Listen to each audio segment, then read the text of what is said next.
Reggae Just Extra with Ras Dennis. Kenyatta Hill, the son of the legendary Joseph Hill Culture, began his career the day his father's ended. Rumor has it that his father collapsed while on stage in Europe, but Kenyatta was quick to debunk this. Right now, my father never collapsed on stage. What happened? We got to Germany. Yeah. But before we got to Germany, he woke me and my mother. He was like, I need to speak to you guys. We were talking about future plans. We drove to do, and we drove. Then we got to Berlin. And when the bus pulled up by the hotel, he looked at me and my mom and he said, can I have some water? Okay. We gave him the water. And my mom was like, Joseph, don't drink too much water. Let's get you something to eat and let's go check you out at the doctors to make sure you're in physical health. You're sitting down because you're in a bus. Yeah. You're in a tour bus. This was still on the bus. Yeah. And he said, your dad was not a lazy man. Yeah. Turns to his wife and says, Say, your husband was not a lazy man. And stopped talking. And just like, He never talked again. Never.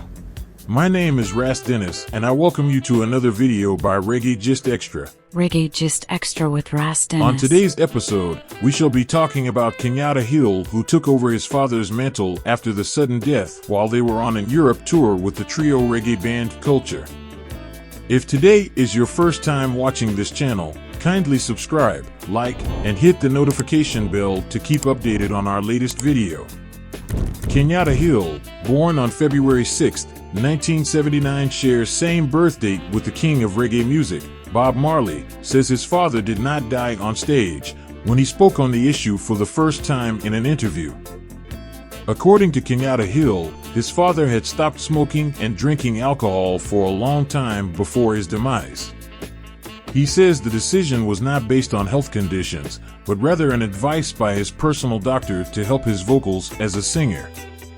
Joseph Hill, singer and songwriter for the legendary Jamaican vocal trio Culture, died while on a 2006 tour of Europe. To the amazement of promoters, fans, and critics alike, Kenyatta stepped on stage and delivered electrifying performances time and again, 19 shows in all until the tour was complete. This was unheard of in any genre of music at any time. Kenyatta gave of himself so totally, as his father had for so many years, that the two seemed to become one, the eerily similar voices and the vibes igniting the critics and yielding a new reggae mantra: magic, not tragic.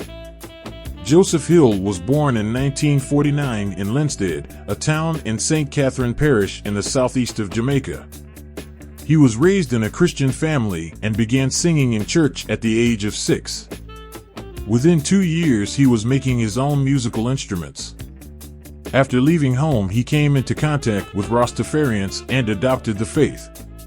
He began his career in the late 1960s as a percussionist, recording with the Studio One house band The Soul Defenders. He also worked as a sound system DJ and began performing as a backing vocalist, leading to his singles Behold the Land and Take Me Girl in the early 1970s. In the early 70s, Hill performed with two groups that included future reggae star Glenn Washington, C35 Incorporated, and Stepping Stone.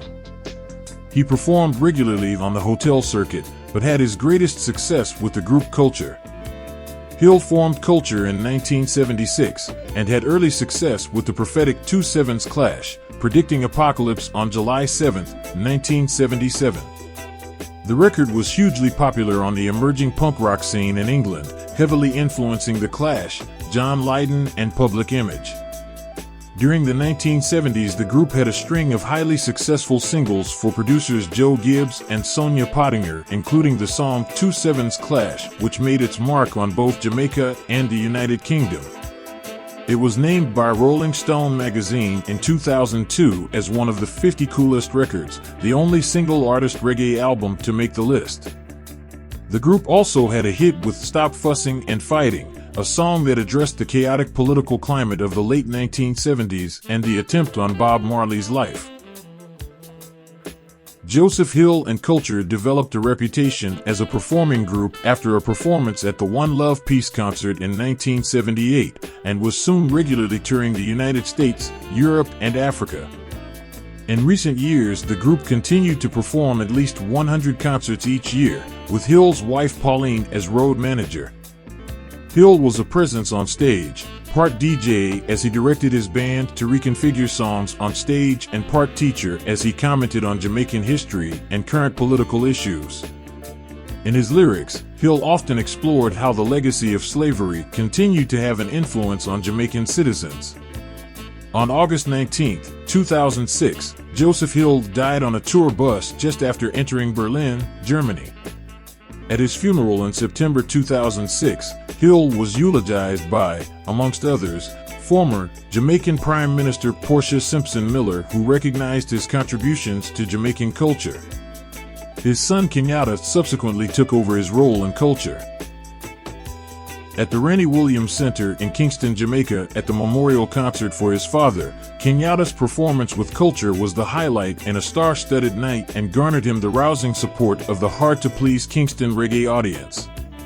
Kenyatta went on to front Culture in a series of performances in the US, Caribbean, Brazil, Argentina, and Peru, again leaving audiences amazed and delighted. Influenced by elements of dancehall, grounded in the roots tradition and motivated to carry on his father's work, Kenyatta set to writing, to finish songs that Joseph had started and create new music of his own. On his poignant debut single, Daddy, Tafari Records, backed by a masterful roster of musicians including Sly Dunbar and Dean Fraser, and produced by Linford Fata Marshall, he confronted the emotional pain and uncertainty he felt after the loss of his father. He cried while he wrote, just as audiences in Europe had cried while he sang.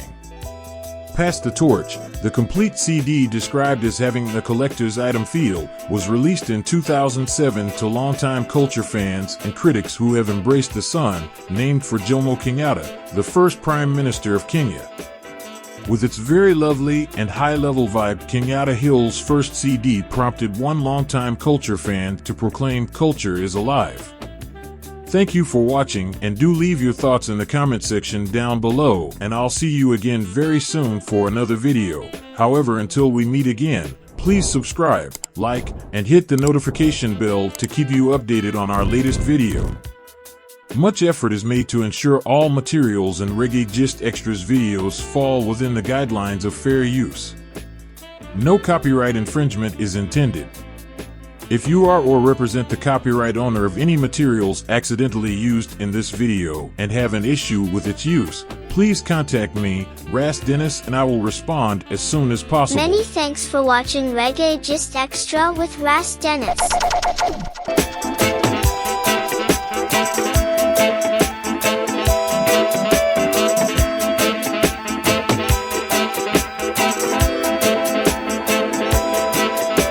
This is the place to be for your reggae gist, facts, and culture.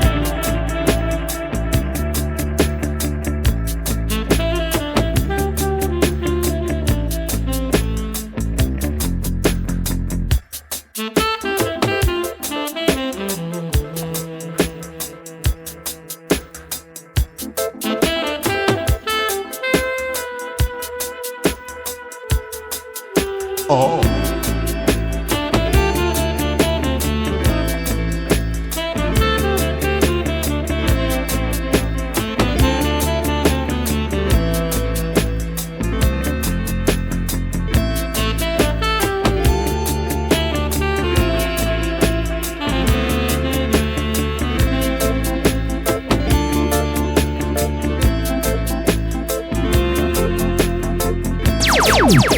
Boom.